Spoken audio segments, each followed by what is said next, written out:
The first episode of 1998's Cowboy Bebop isn't necessarily what I'd call a 10 out of 10, because it isn't so impactful or dramatically gripping as to be something that I'd consider a favorite based on that episode alone. The first episode of the Little Witch Academia OVA or Fooly Cooly might be closer to examples of first episodes that I actually consider a 10 out of 10 just by themselves. But I would, however, consider the first episode of Cowboy Bebop to be a masterpiece. I think it realizes its own intentions perfectly and sticks out enough that I can actually remember the very first time I ever saw the end of the episode when I was 10 years old and half asleep on the couch in 2001, because it looked like nothing I'd ever seen before. It seemed so much more serious and sad than any other cartoon that I'd ever seen at the time. Cowboy Bebop was not immediately one of my favorite pieces of media ever, because I was a child when it first started airing on Adult Swim, and I barely understood a lot of what it was trying to say or making reference to. The fact that I ended up watching its entire run had more to do with it being the first show that would come on Adult Swim on Saturday nights, which my older cousin of 4 years had gotten interested in more as a means to watch the next show, Yu Yu Hakusho. By the end of it, we could both say that we were huge fans of Cowboy Bebop, but in my case it had more to do with episodes involving Ein and Radical Edward and even Faye Valentine, all the stuff Spike Spiegel hates, or wacky fun episodes like Toys in the Attic, Mushroom Samba, or Cowboy Funk, over dour and moody affairs like Asteroid Blues, Sympathy for the Devil, or Speak Like a Child. I also remember some of the more overtly tragic episodes like Ganymede Elegy, Hard Luck Woman, and everything, of course, about the 5 episodes of backbone narrative given to the story by Spike's relationship with Vicious and Julia, introduced in the legendary 5th episode, Ballad of Fallen Angels, and then reincorporated in the 2-part episodes, Jupiter Jazz in the show's midpoint, and the Real Folk Blues at the end. I'm spelling out the structure of the series to this extent for reasons that will be important when I eventually talk about how this seminal animated series was recently adapted into live action, but we can go on pretending that never happened for a little while longer. During the period where I became seriously invested in consuming as much anime as possible from 2002 to 2003, Cowboy Bebop ran consistently at the front of Adult Swim's Saturday night anime block because it was basically the only show that the team behind Adult Swim actually really gave a shit about showing until they got their hands on Fooly Cooly. The Adult Swim team almost seemed to resent having tied themselves to anime from the start, especially when it stopped really being curated to at least somewhat classier standards and just sort of became the home for popular shonen series that were a little bit too edgy for American TV during that time. This era of Adult Swim, which later became a revived Toonami, possibly pushed anime to its largest presence in mainstream culture before Netflix and Crunchyroll started trying their hands at the wheel. But it might have never gotten the chance to happen if someone at Adult Swim wasn't so adamant about showing people Cowboy Bebop. It did not take a decade from then on for Bebop to get the respect it deserved as a worldwide cult entertainment classic from anyone that was ever likely going to care a whole lot about it. The first time that I revisited Bebop specifically to write about it as an anime blogger in 2009, it had been 5 years since I had last watched it, and I was able to appreciate it from a much more nuanced perspective, not only from being a little bit older, but having consumed way more anime and truly grown to appreciate how special this show is as a piece within that medium. There really isn't anything else quite like it in media, period, and a big part of that is because it's going out of its way to be as many different things as possible, while finding a coherent framework for all of those ideas of what a thing can be to make sense. There's a reason that the characters feel like they're living inside of a dream. Their reality is constructed from an emotional perspective before the logical one. Nothing in the show technically makes sense. In fact, all the characters literally die in one episode and come back in the next, like a sitcom. Series creator Watanabe Shinichiro-san would later break this concept's tether from reality in his 2014 series Space Dandy, and I have a really hard time deciding which show I love more. Bebop for managing to feel like the most emotionally down-to-earth space fantasy, or Space Dandy for shattering all pretenses for what can exist in an animated reality. It is because Bebop is so differently appealing from most anime, and has an audience that goes far beyond the self-identifying anime fanbase, that I am most tempted to consider the impact of Bebop to be apart from having much to do with anime at all. As the legends go, Studio Sunrise gave upstart director Watanabe Shinichiro-san free rein to do whatever he wanted with his own show, just as long as it included spaceships that they could sell model kits of. That the main characters end up outshining the excellent ship designs in popularity over the decades is a testament to their deeply nuanced realization by the writer. Head series writer Nobumoto Keiko-san tragically lost her life to esophageal cancer just on December 1st, 2021, and will be remembered always for making Cowboy Bebop good and also for creating and writing Wolf's Rain. Both series also shared character designer Kawamoto Toshihiro-san, whose style I've talked about at length in one of my videos from my old cool character design series linked below. Cowboy Bebop was part of a wave of experimentation with original anime in the early and mid-90s. What we saw Sunrise starting with the vision of Escaflowne and Macross Plus, and Gainax starting with Neon Genesis Evangelion, we saw no shortage of other studios following with their own experimental and genre-bending works at the tail end of the decade. Some of these may be comparable to Cowboy Bebop in realizing the scale of their ambitions and entering the status of cult classics, but the only other anime which even take a similar approach in their overall construction to Bebop are Samurai Champloo and Space Dandy from the same director, maybe even Carol and Tuesday, which in combination amount to an unmistakable sense of vision as a series organizer. A huge part of that vision, though, is in giving space for other people's ideas. Watanabe Shinichiro-san has never been the guy directing and writing every single episode of his shows, although he does appear in a variety of hands-on roles across each series. He brings on writers, animators, storyboarders, and episode directors to his shows that he knows will leave a distinctive mark with their work, and so he seems most concerned with perfecting the framework under which all of those disparate ideas come together. This is part of why his shows feel so unique. They display a larger number of creative voices in collaboration with a major say in how things come out than most shows do. Again, a big part of Cowboy Bebop's power is in that it gets to be so many different kinds of things that all somehow make sense in the same place. When I was a kid, I always loved the Loudness song that plays in the Heavy Metal Queen episode, for instance, because it was probably the first time I ever heard a cartoon have an actually good metal song in it. I had no idea that Loudness was a legendary Japanese metal band at the time, but it managed to impact me all the way in Virginia in the United States because it somehow found its way into this space adventure cartoon.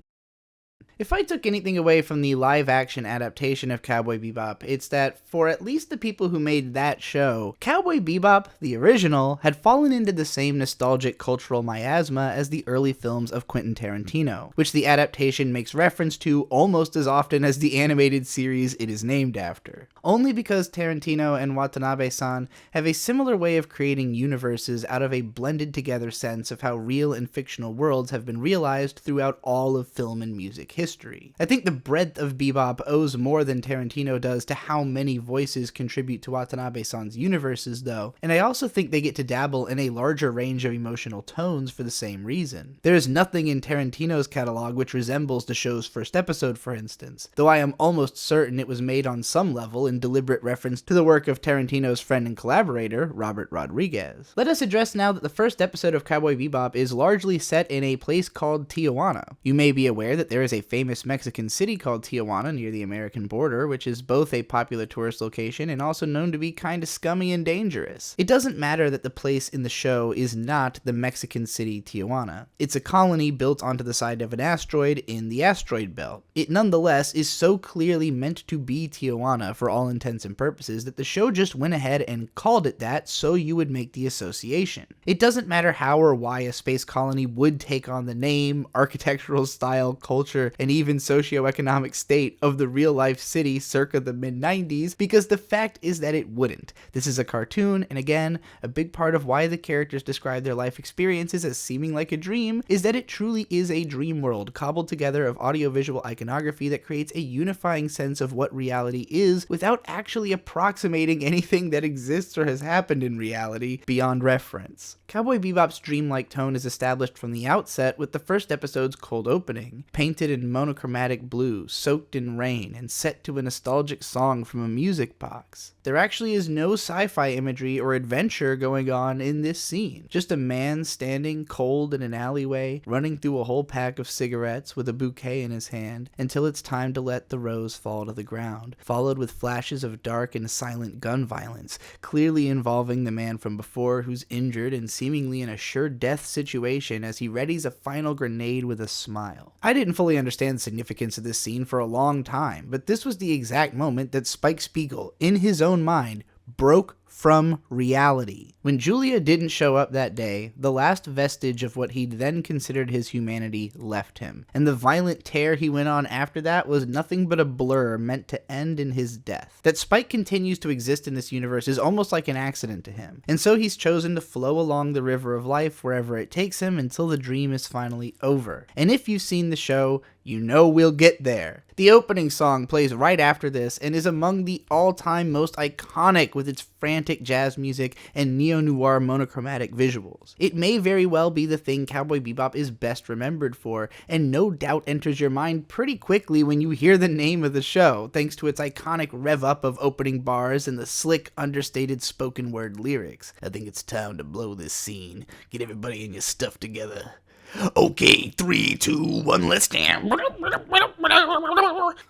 The duality of the moody cold open versus the frenetic opening theme is an apt representation of the overall experience of the show, which I think the first episode does well in its attempt to capture as much of as possible in one package. It's simultaneously referencing modern westerns and Bruce Lee movies while telling a tragic, violent story that also has fun fistfights and goofy outfits set to jazz music. It really might be one of the most dreamlike episodes of the whole show in tone, because most of them are more interested in leaning into their own specific unique idea full tilt, more so than trying to set up the entire concept of Cowboy Bebop in one potent package. The first scene following the OP is, in my opinion, one of the most iconic in the entire series, and unfathomably dense with setup for setting and characters, as well as with the baseline state of affairs within the story at large. All of this will become even more potent when you're seeing the episode for a second time, or even after having watched the series in full, because the meaning behind each image can be felt so much more strongly when you realize how much everything you're seeing here is going to be fleshed out over the rest of the show. In fact, I'm confident I had no idea what was going on in these spinning shots of lights going through rings in space next to some kind of planets and space stations when I saw this episode as a kid. By the end of the show, I will know the entire history of hyperspace gates and many unique ways that they can be used, as well as just how integral they are to the ability for people to now have pretty inexpensive free reign of the solar system, and for a profession such as space cowboys to exist. Experienced fans of sci-fi could probably figure out what all is happening in this opening scroll pretty easily, and the decision to introduce the level of space travel humanity has reached in this universe by way of one rotating Polaroid image is not only some cool looking and incredibly tight visual storytelling, but keeps in line with the tumbling, dreamlike way that we've been introduced to the story in the scenes leading up to this one. From there we cut straight to the Bebop ship, which we can now infer was one of the lights passing through the gates, and is now more obviously in some kind of hyperspeed warp, and then straight from there to an image of Spike's open hands in what instantly looks like some sort of esoteric martial arts pose. For those keeping track, this is now the fourth time we have abruptly crossed genres within about 3 minutes of starting Cowboy Bebop. We began in a romantically tinged noir action thriller, and then entered an artsy sci-fi jazz music video, then jumped immediately into a high-concept sci-fi universe before being grounded by what may as well have been explicitly the reincarnation of Bruce Lee. The cuts of Spike training in the dark are rapidly interposed with shots of Jet Black cooking up his infamous bell peppers, which creates something more akin to a slice-of-life atmosphere than that of Kung Fu, aided as well by the slowly drawling southern blues harmonica in the soundtrack. It gives this subtly nostalgic sense of mundanity and slowness to everything we're seeing here, which is crucial to relating to the characters of this story and their outlook on the world they inhabit. If this show went the route of 2001: A Space Odyssey or Legend of the Galactic Heroes of deciding that the grandiosity of space must be matched with classical music, it would have left an extremely different impression. But space is importantly not very grandiose in the Cowboy Bebop universe.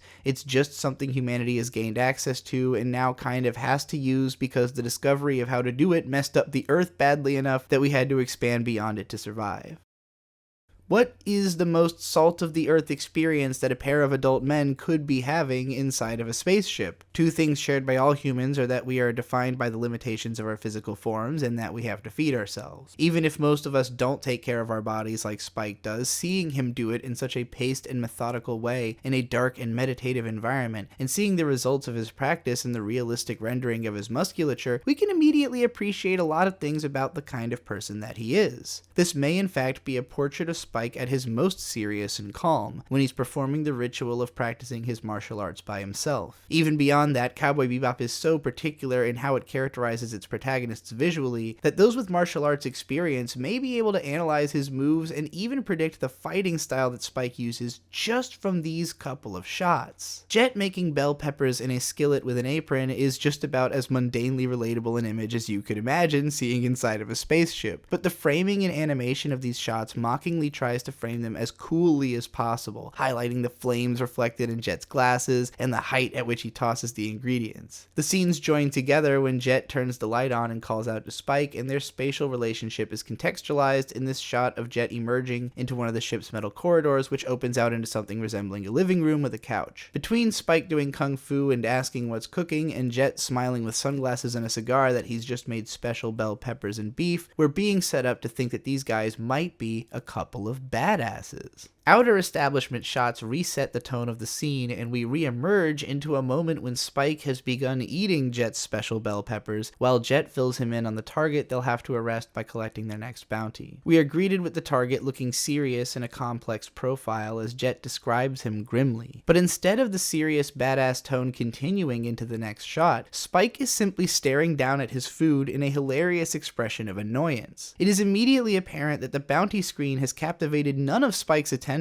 over his disappointment with the food. He tries to broach the subject to Jet, but Jet completely bulldozes through him by continuing to describe their target as high up in the syndicate, which supplies to all of the asteroids. That's a bit high concept to take in at this point of the episode, but he's saying that Asimov is a drug trafficker for a major crime ring that operates amid the colonies that are built on the asteroid belt, such as Tijuana, where much of this episode ends up taking place. We will never see Asimov traveling between asteroid colonies, but if we know the universe of Bebop and the rest of the context of this episode already, we can imagine how Asimov's lifestyle might have looked beyond what's shown in this episode. Spike is completely uninterested in all this sci-fi John Woo mumbo-jumbo and impedes on Jet's exposition to ask him, how can you call this beef and bell peppers when there isn't any beef in it? Jet answers that this is what you do when you're broke. Spike disagrees and wonders what happened to the million Wulong reward they were supposed to have collected from their previous bounty. Jet, while manically stirring his grilled vegetables, lists off to Spike all of the collateral damages which he had incurred, which ate through the money. You can tell this is a conversation that's been had before, that Jet is beyond the level of trying to tell Spike not to cause damage while doing his job, and instead just wants him to face the consequences of his actions with the same sense of optimism and zen that Jet is trying to find in his own life. This moment represents to me the ground level of Cowboy Bebop, basically the fundamental plot on which all of its future ideas are going to be grown. Spike and Jet live on a spaceboat and travel the universe to chase large enough bounties to cover the inevitable damages incurred by pursuing dangerous people independently, essentially gambling their safety and state of well-being every single time they take a job. Jet is able to cope because he lives a regimented, self-governed lifestyle, and Spike is ready to just go with the flow until the moment his stomach starts growling for meat, and so he finds the motivation to go roll the dice once again. Spike doesn't want to go to Tijuana, he sees it as a place for small fry, and the $2.5 million being offered by the syndicate isn't enough to draw him into being involved in the syndicate business. But when Jet mentions how good the beef is in Tijuana, Spike basically can't help himself. One of the unique aspects of Cowboy Bebop's characterization as compared to most anime is how its characters are just kind of adrift within the story, and are mostly compelled by their interests in the moment. They don't have ambitious life goals like becoming some kind of leader or stopping some kind of bad guy or being the strongest. They're really just trying to make it from meal to meal, and even then, only Jet is really trying all that hard. We will eventually understand why these characters behave this way, but what it allows for uniquely in Cowboy Bebop's presentation is the ability to throw these characters into basically any scenario just to see how they react. We understand these people on a level that we get why they make the decisions that they do, and their intentions are just as often subverted as they are delivered upon.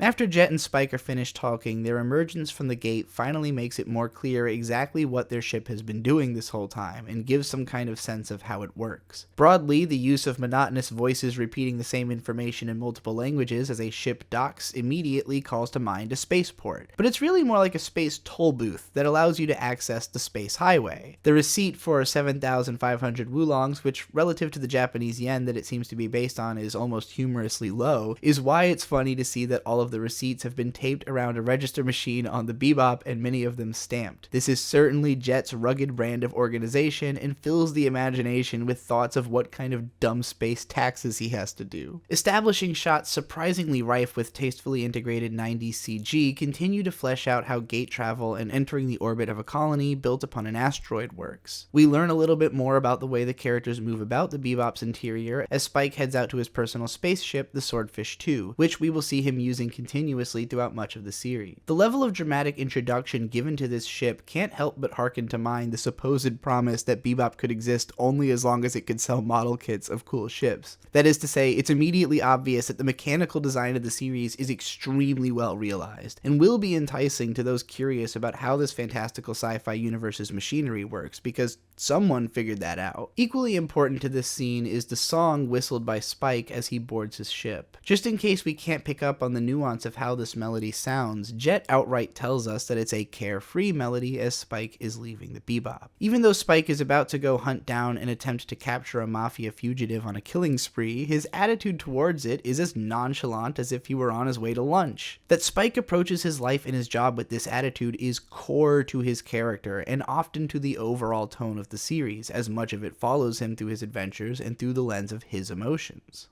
There is so much information packed into the establishing shots of Tijuana that I actually didn't even notice some of it until pausing on each image to write about it. I'll emphasize again that Cowboy Bebop is a dreamlike and very emotionally driven experience that only makes enough sense that it also feels like it could really happen. It isn't so much important that every detail of the setting is directly understood, because most of it is just there to imply a level of depth in the realization of the setting that makes it feel like a real place on a sensory level. The first thing we're shown is a stack of road signs, some in Russian, Chinese, English, and just symbols, hinting at a very complicated travel arrangement through the city. I even realized that this is all just for a T intersection, as the signpost is built onto the side of a building. Behind it, off in the distance, you can see what I assume is the roof of the colony, an arrangement of lights that kind of looks like an artificial sky. It almost feels like we're inside of a studio lot to me when I see the lights this way. A flying car passes directly above the rooftops, indicating the meaning of the topmost road sign. The next complicated cityscape shot is even more dense. Signs in Korean, Arabic, Chinese, English, Japanese, and even stuff I don't recognize or I'm not sure is words call to mind the experience I had in the capital city of the Philippines. Manila didn't quite have the same combination of languages commonly on display, but similarly was smothered in billboards in a variety of languages. Weirder though, the city plan of Space Tijuana is very uneven, with regular-sized houses next to tall buildings and this jagged arrangement of an endless downtown cascading over the hills into the distance. All of this is built right under a massive cliffside, with a ridiculously huge aqueduct looming over the entire city by like a mile. On the ground level, amid vehicles more conventional to a modern city on Earth, we see a couple of children stealing a bag of bread. All at once in this image, I understand that we are now in the outer space version of a major city from a third world country. When a taxi passes a guy sleeping against a fire hydrant next to an old man with a cooler and a dog under a tattered umbrella and a cowboy hat trying to sell something at a ramshackle table in front of a graffiti-slathered building, we could now just as easily believe that we were looking at the real Tijuana as we could that this was actually a space colony. That is, until the next shot of a downtown intersection also includes what I only just noticed is a holographic traffic signal for the flying cars going by. So yes, the point has been made. This is supposed to be a spiritual doppelganger for the city of Tijuana, which also happens to have integrated the technology level of Bebop's sci-fi universe, which in practice on the ground level mostly seems to amount to just the presence of flying cars. We are led into an inner city pub called El Rey, and at this moment we enter a scene which could almost just as easily have transpired in an episode of an old western serial as it could have inside of a sci-fi space colony, if not for a few lines of dialogue and the use of a made-up drug particular to this universe. Ironically, from the viewer's perspective, this is the most grounded and easily relatable image in the entire show so far, even though the existence of something this generically familiar on an asteroid space colony ought to be comical. Consider also that even though we were following Spike's descent to the colony before, he isn't the one who arrives through the front door of the pub. Actually, it seems like like we as viewers have gotten there first, in order to listen to a conversation between these three old men about how they all dug out the gate together. This is the main thing anchoring us back to all that sci-fi stuff we saw in the scenes before, and now we know that all that technology was built just far back enough in the show's universe for the people who likely dug it out as young men to have grown into old age. Asimov shows up to the bar with a beautiful, shifty-eyed woman suspiciously clutching her supposedly pregnant belly. They take a seat at the bar and order drinks, with the woman drawing a glance from the bartender when she asks for a Bloody Mary. It's hard to exactly describe the expression that she responds with, but it seems unclear if the bartender has caught on to the signal that she's trying to give him. He tells her that he has vodka but not any tomato juice, and Asimov assures him that he must have some more in the back while flashing a red tincture, which draws Asimov and the bartender into another room. Not 1 second later, we see cars pulling up to the front of the pub and men stepping out with guns. It's kind of hard to describe the tone of this scene because it's simultaneously a moody, intense lead-in to a burst of violence, but also a story about desperate low-level criminals fumbling their way through getting ahead of the gangsters on their back. What's implied in this scene is that this bartender is a known red-eye buyer, whom Asimov has come straight to with what he describes as the most powerful version of it, which we know from Jet that he just recently stole from the Syndicate. As we cut between shots of the old men ogling the girlfriend's boobs while she sips her beer, and the Syndicate completely surrounding the building, it seems like Asimov is making a comically bad decision. Luckily for him, the bartender asks him to use the bloody eye and prove that it's real before he'll buy it. When the Mafia storms in and instantly opens fire on everything inside the bar, killing the bartender, it's the bizarrely charged monochromatic perception mastered by Asimov which gives him the ability to fight off an entire squad of gangsters. The trippy way that these scenes are presented implies that Asimov is literally dodging bullets just because of how slow everything looks from his berserk perspective. He almost seems to be mauling his enemies like a beast, killing them at extremely close proximity, and finishing the final opponent with a headbutt. His manic stare, the last thing we see as the camera falls away and fades to black. I feel the need to point out how the animation of this fight is extremely unique, and that I'm not even completely sure how this animation was done, or if this technique has a name, because I've seen so few examples of shows that look like this. On its own, just this cut from Asimov's perspective of the gunman coming toward him and failing to hit him as he charges forward, catching a glimpse of himself in the hitman's sunglasses for just a second before cutting to the end of a blasting barrel, is a really artsy piece of experimental horror, and a great way to give some level of sci-fi twist to what has otherwise amounted to a scene right out of an over-the-top gangster movie set in a fusion of a Mexican and a Southeast Asian major city in space. We cut to Spike visiting what I can only describe as a mystic for advice on where to find his bounty.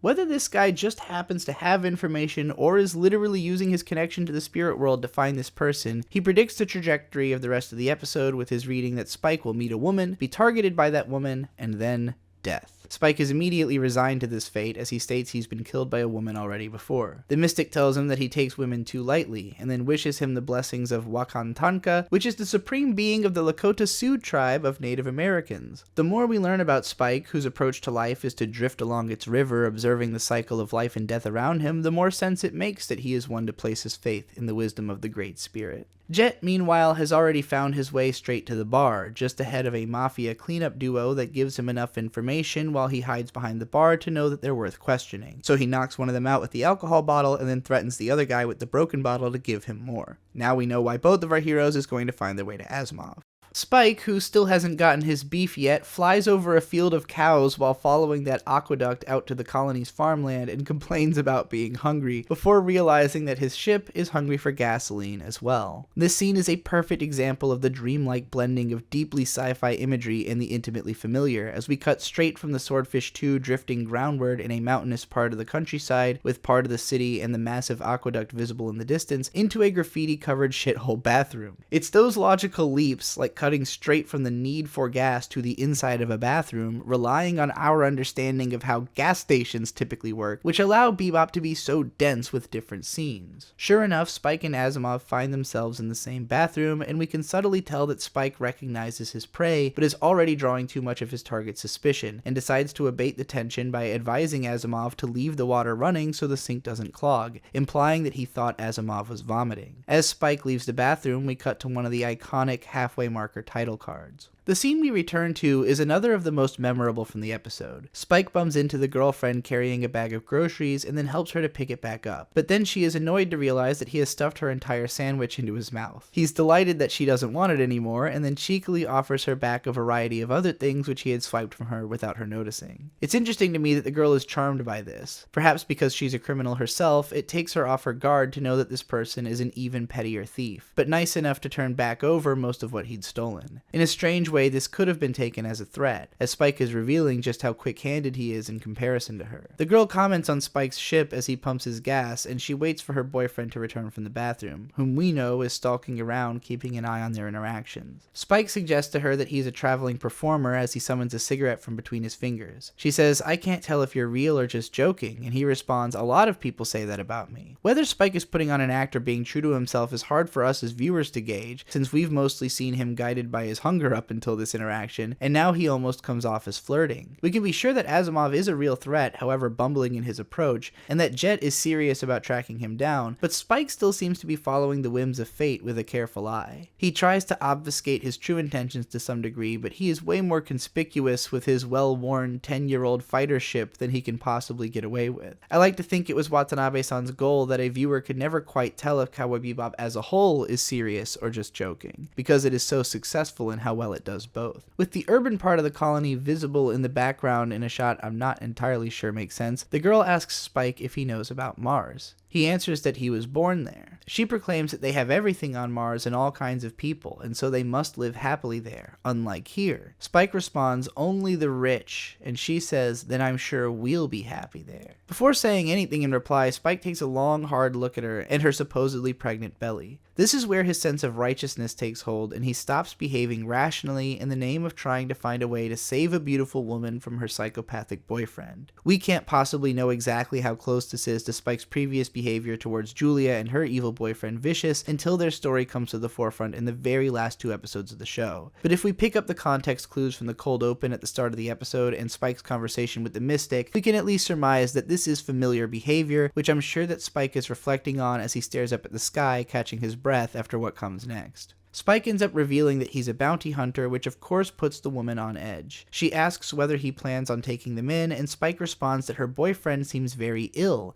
and he doesn't mess around with sick nobodies. He is then immediately strangled by Asimov from behind. I believe that Spike's line of thinking here was that Asimov was coming down from the high of using red eye and would be out of commission for a while. He didn't realize Asimov's willingness to just take another hit, throw on sunglasses, and tail him all the way through his encounter with the girl. As soon as he hears confirmation that Spike is a cowboy, he's already moving into place. But Spike is so guided by his desire to reach the girl that he sincerely doesn't realize how much he's letting his guard down as Asimov sneaks up and throttles him. Luckily for Spike, this woman doesn't want to watch her boyfriend strangle him to death and begs him to relent, which Asimov obliges in his manic state and climbs into the driver's seat of their car to skate the scene. The story of these criminals is rapidly approaching its 3rd act, but I would like to frame the scenes leading up to the climax as the display of how each of the 4 main characters we followed through this episode, Asimov, Katarina, Spike, and Jet, are all inhabiting different realities in their own minds, and how Asimov and Katarina's realities continually diverge until incongruency in the end, when Spike's and Jet's come together. As they drive away from the gas station, once again following the giant aqueduct, we can see the extreme geography splitting sections of the colony in the distance. Asimov asks why she wanted him to spare that young and handsome man that he could have easily finished off. Katarina pretty much completely ignores this line of questioning, expressing concern over Asimov's drug use, but going on to romantically fantasize about how happy the 2 of them are going to be on Mars. It's unfair to really say that these 2 are communicating or acknowledging one another's reality at all. Jet finds Spike asleep on the pavement where he claims to have had a good dream. Jet tells him that he can get more sleep on the Bebop because he's already given up on the case, as Asimov is too difficult to catch thanks to his persistent use of Bloody Eye. At this point, Jet is basically spelling out and fleshing out anything which had only been implied up to this point about the situation, which we have most likely caught on to as viewers, and which we will know that Spike has caught on to as well when he reveals to Jet that he removed a vial of Bloody Eye from Asimov's person. Not only that, he knows that they are on their way to Mars, and that the red-eyed coyote is supposed to appear at the north side of town, according to the Mystic. Now that Spike and Jet have the same perspective on the situation, they decide to continue pursuit. I think it's worth noting as well that in the background of this scene is the first time we get to see Jet's personal ship, which I've always thought looked like a steam shovel.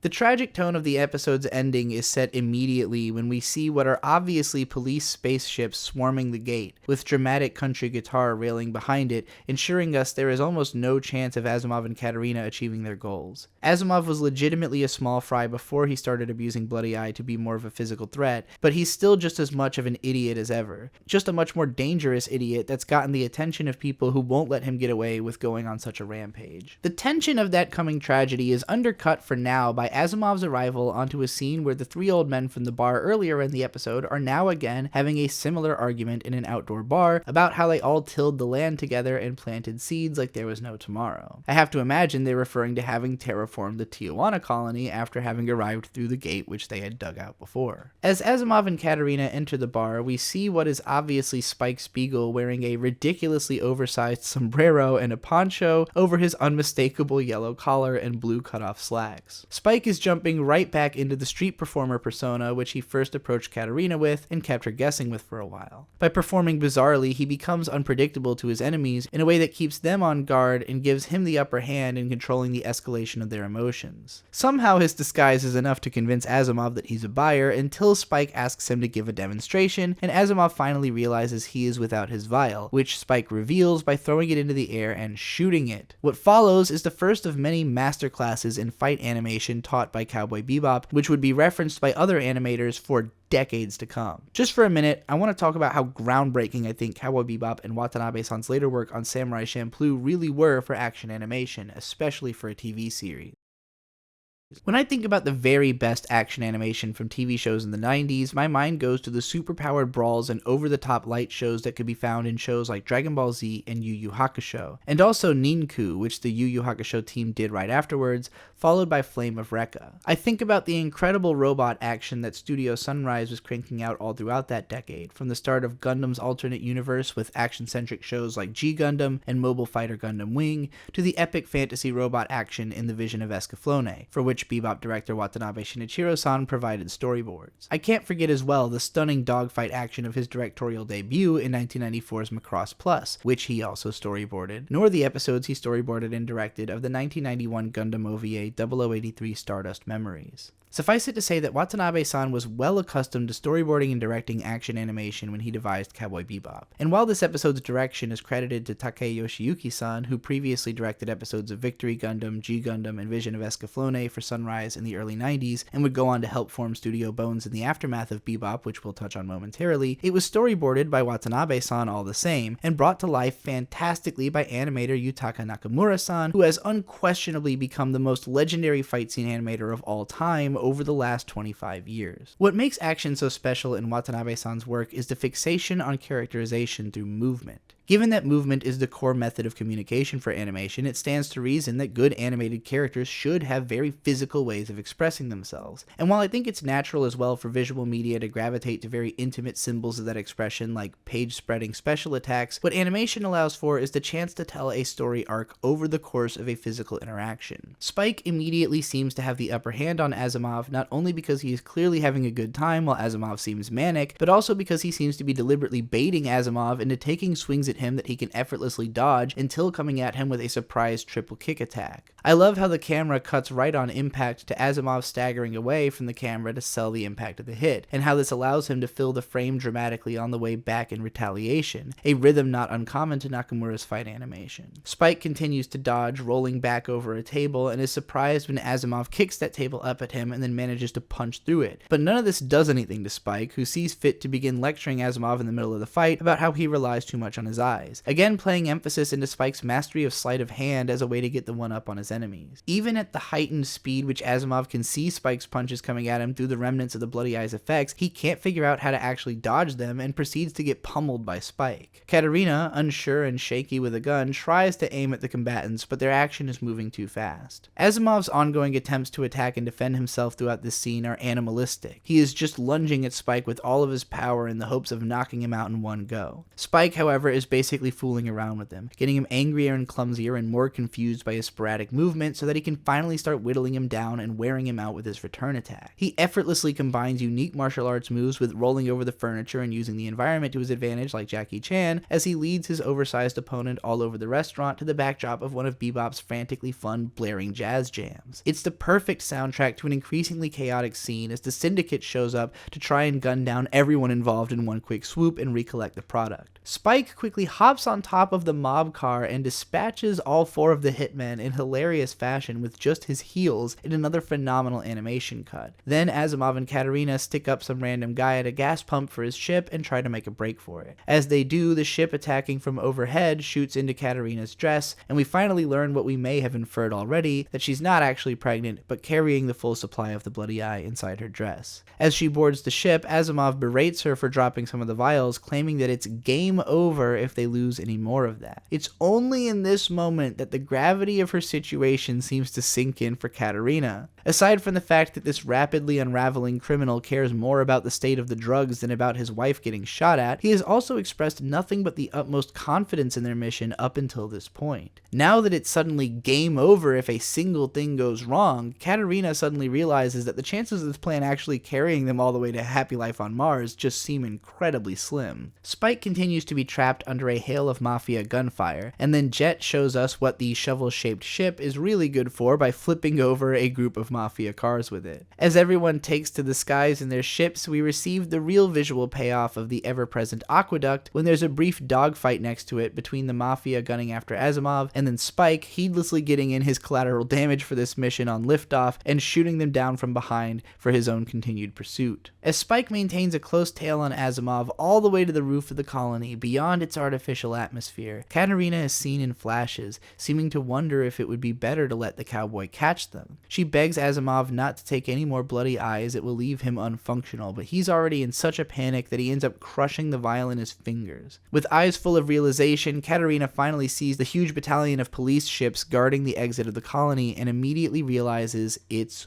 over. This entire chase up into the darkness of space and the impending fate of these criminals is underscored by an exquisitely somber saxophone solo over moody keys which languishes the scene in overwhelmingly palpable sorrow, despite the frantic action and desperation of its imagery. This to me is the first moment when Kano Yoko-san's unforgettable soundtrack truly makes its mark. Plenty of tracks from this episode are memorable, especially in that they were chosen at all to fit the scenes in question and yet do so perfectly, but this languishing noir ballad overlaying a desperate chase into the coldness of the void is where the marriage of sound and imagery first creates one of Bebop's unforgettable moments, namely when that soundtrack is suddenly cut by a gunshot sound, and Spike arrives to the quiet and slow realization that Katarina has shot Asimov in the head. This is the first image that I remember from Cowboy Bebop, and I think it stuck with me in part because it is, again, the most tragic image I'd ever seen in a cartoon up to that point, but also because I was captivated by Katarina's decision to shoot Asimov, even though she was only going to get ripped through by police gunfire immediately afterwards. Knowing that they were about to die, she decided to take it upon herself to right the mistake of participating in this man's mad downfall by ending it herself. I look at this as a moment when a character who basically had relinquished her own personal agency for the sake of her husband's promise that her participation would lead her to a better life, finally realizes that it's too late for her to make any kind of meaningful decisions in steering this sinking ship, but takes the reins for a moment anyway just for the sake of feeling a sense of responsibility to the outcome. It was the one use of her agency which could express her regret over having trusted in the promise of her love so blindly. Just as emotionally affecting in retrospect as the build-up to that tragic ending with the saxophone solo is the return of the low-key blues harmonica over that last pulled back image of the dissipating ship right before hard cutting back to Jet making his usual bell peppers and Spike training just like at the start of the episode.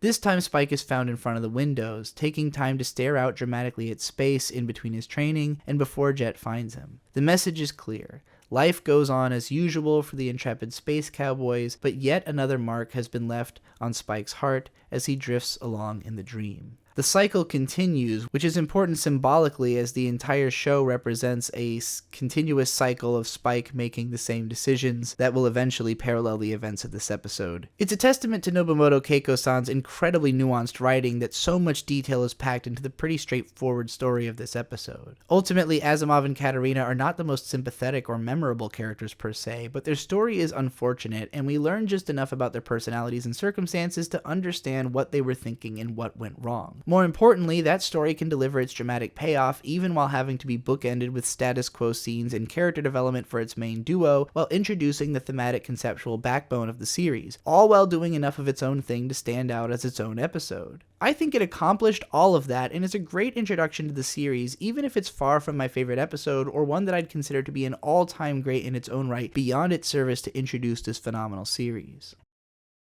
Asteroid Blues is heavily referenced in the first episode of the Netflix live-action series 2021's Cowboy Bebop, as are a multitude of Quentin Tarantino movies, most particularly Pulp Fiction and Kill Bill, which are cribbed from in no shortage of indirect but unsubtle ways over the course of the cancelled show's 10-episode first season. With apologies to anyone who hasn't seen those films, I am going to mention whenever something that happens in Bebop 21 is just like something that happened in one of those films without describing them in too much detail, because I don't want to overcomplicate this script, and I'm confident that most of you are either familiar with these films or don't care. In any case, I do highly recommend pretty much all of Quentin Tarantino's filmography, as he is a very good writer and filmmaker, and his early work has remained massively influential, casting a huge shadow over the writing of cult films in the 90s, and now continuing in the aftershocks of some people's memory of whatever they were into back then, coalescing into the script of a goddamn Cowboy Bebop adaptation. I didn't go into watching this adaptation expecting Tarantino influence, so I didn't notice on my first viewing that even the opening seconds are pulled directly from one of his films, as the sounds of gunfire and screaming cuts in over the stylized opening title cards. Immediately, this fills me with the sense that the live-action version of Cowboy Bebop is far more generic than the original version. Even though that older show managed to cram violent, frenzied gunfire imagery into the first minute of screen time, the framing of that violence was unlike anything I have ever seen before. Drenched in this dour blue tone and nostalgic music, it set a very particular tone that left me wondering what this show was really going to be about. Apart from the fact that this intro has been done before and is therefore less interesting or surprising, it also suggests right away that violent gun action is core to the series on the level of being the very first thing we hear. Instead of nostalgia, heartache, and real folk blues, I know I'm about to see stylized gunfights. Watanabe Casino is the first thing we actually see, and I don't think I even noticed all the bullet holes or the dumb little hologram checkout counters the first time because I was so consumed with reaction to that choice of text. My first instinct was to assume that this image introduces the series so that the show's creators can assure fans of the original series that they do in fact know that his name is Watanabe-san. More cynically, it almost feels like they put his name in there to imply some kind of cosign, and I'm sure the self-justification was that they wanted to make their intent to tribute his work clear from the beginning. But what I got from it was the show telling me in plain words, we know about the guy who made the original show, instead of proving that by choosing something which in any way was akin to what that person would have chosen to say with the opening shot of their show. The first actual dialogue spoken in Bebop 21 comes from an original character that exists just for this lengthy cold opening sequence as a sort of pilot bounty before the episode really gets started. Said dialogue goes, "Shitbag corporations, they rule everything now." My first thought was, I wonder if the showrunners watched some YouTube analysis video about how Cowboy Bebop is a commentary on capitalism or something and just ran with that. Bebop does have a lot to say about capitalism and about many other aspects of society in a way that sort of envelops you as the show goes along. You don't see a lot of characters talking directly about the state of things in the Bebop universe like this, with the possible exception of Teddy Bomber, who will have his story adapted in episode 2 of Bebop 21. Rather, you get a sense of the way that things are through the setting and the motivations of the characters. When Spike tells Katarina that Mars is only a great place to live if you're rich, and she responds that she is going to be rich soon, right before we see how perilously distant that is from reality, we can feel the weight of what displacement inside the Bebop universe leads people into. As this dude goes on with his pointless villain monologue, we get a sense of the casino environment, which is pretty indistinguishable from any regular-ass casino you'd see anywhere in Nevada in present day, except that none of the machines or decor have been updated since the 1970s. It is completely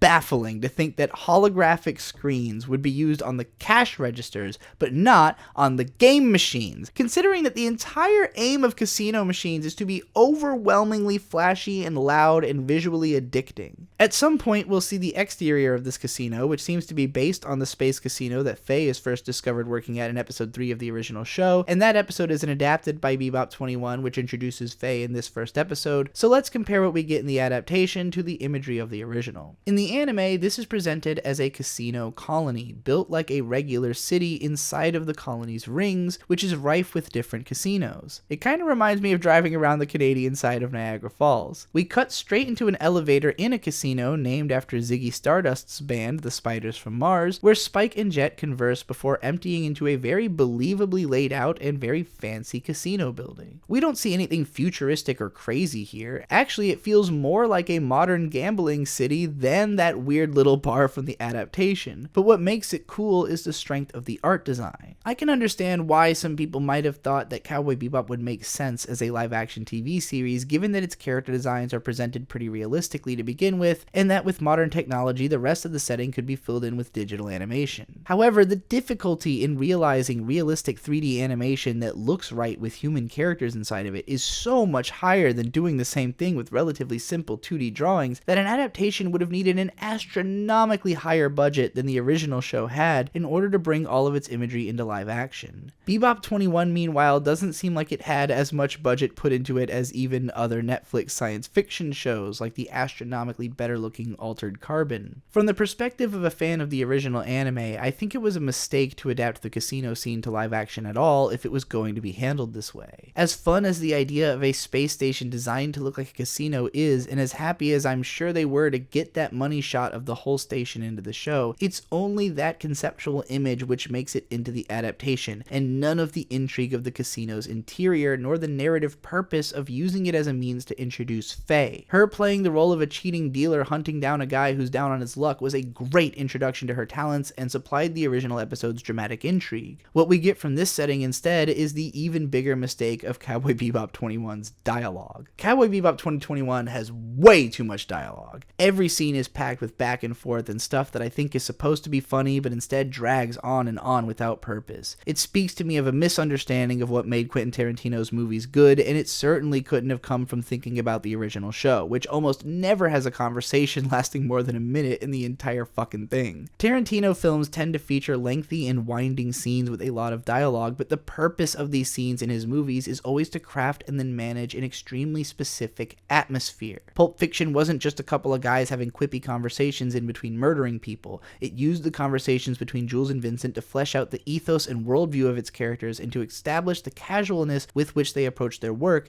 before the work itself is shown to be extremely intense. Jules and Vincent being casual about murder isn't supposed to make them seem like badasses so much as like sociopaths, and the fact that Jules ends up realizing this is how he escapes a life of crime, whereas Vincent is destroyed by it. My point is more generally that Tarantino's movies are completely built around creating the particular scenarios that he wants to write. They are not plug-and-play films by formula that could easily be replicated by stylistic trappings because their quality is too deeply based in the conceptual construction of the work. All of that can be said about Cowboy Bebop as well. Even though both Tarantino and Watanabe-san like to pull a bunch of references and influences into creating their own particular vision, it's the particularity of that vision which gives it such a distinct impression. When you combine the aesthetic trappings of Tarantino and Watanabe-san's work without understanding the underlying reasons that those aspects were appropriate to their original stories, you end up with a jumbled mess of ideas with obvious sources but a lack of obvious purpose. You also end up with something that feels like borderline plagiarism when the actors in the scene seem like they were literally shown the scene with the criminals in the diner from the end of Pulp Fiction and told to do the exact same thing. At least Spike's emergence onto the battlefield with headphones on seems reminiscent of his characterization from the show, making this the first moment in which you could develop some expectation that this show has something in common with Cowboy Bebop. There was a lot of talk from the creators of this show about their desire to capture the spirit of Bebop rather than to exactly recreate it. The effect was supposed to be the same but different, and I personally think this would have been better accomplished by not actually trying to adapt all of the stories straight from the original show and inevitably inviting this kind of in-depth comparison that I'm doing right now. Moments like Spike walking out of the elevator with headphones on do capture the spirit of Bebop in the sense that I don't remember this exactly happening in the old show, even if I do recall similar scenarios,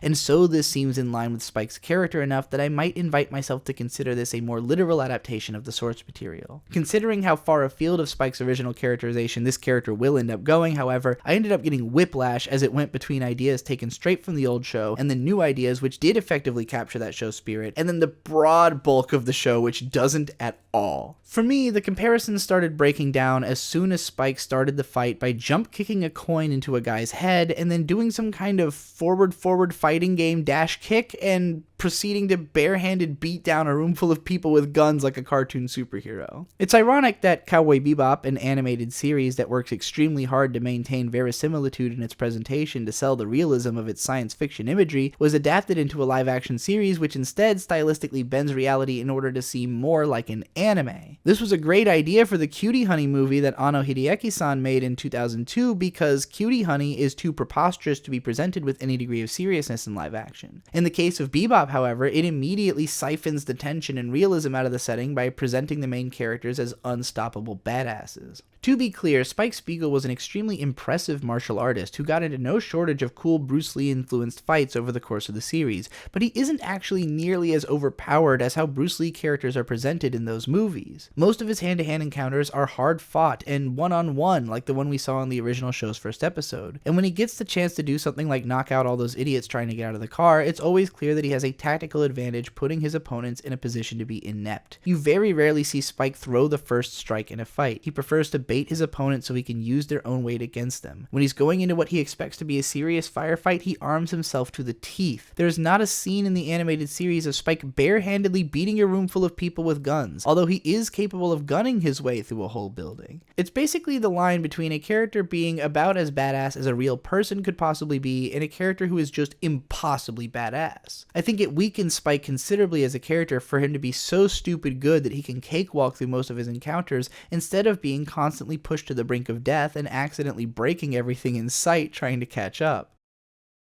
I have to mention that when the action starts, so too does one of the most instantly recognizable tracks from the original soundtrack of Cowboy Bebop the Motion Picture, called What Planet Is This? The song makes perfect sense for a fun, exciting action scene because it was used for one of the climactic dogfights in that motion picture. Keep in mind as we go forward how one of the original show's reasons for existence was an opportunity to draw spaceship dogfights in practically every episode, because you're not going to see a single one of those in the Netflix adaptation. Nonetheless, I was hyped to hear this song again because it's just such a damn good song, and that's one of the most jarring things about watching the adaptation as a fan of the original show. It has mostly the exact same soundtrack. Much ado was made about Netflix having brought Kano Yoko-san back to work on the show, but I'm not sure if there's actually any original compositions in it. There were a couple of songs I couldn't remember, but there's also 4 whole albums of the original soundtrack, so if they really did just get a couple of original compositions out of Kano for the real show, then that's rather pathetic. Then again, she has become one of the most iconic composers of all time, largely as a result of her work on the Bebop soundtrack, and for that reason it was an obvious choice to re-employ that soundtrack on the new show, as it ends up being regularly the best part of the experience, even in scenes which can't hold a candle to the original scenes that featured those songs. But it also leads to moments where I physically cringed at the thought of having my memory of these songs tainted by their use in this show's ham-fistedly recreated later scenes. All of that is going to be more worth talking about in later episodes, though. During the ensuing gunfight, Jet shows up, and he and Spike proceed to murder a ton of people, and Jet accidentally gropes a girl that charges at him.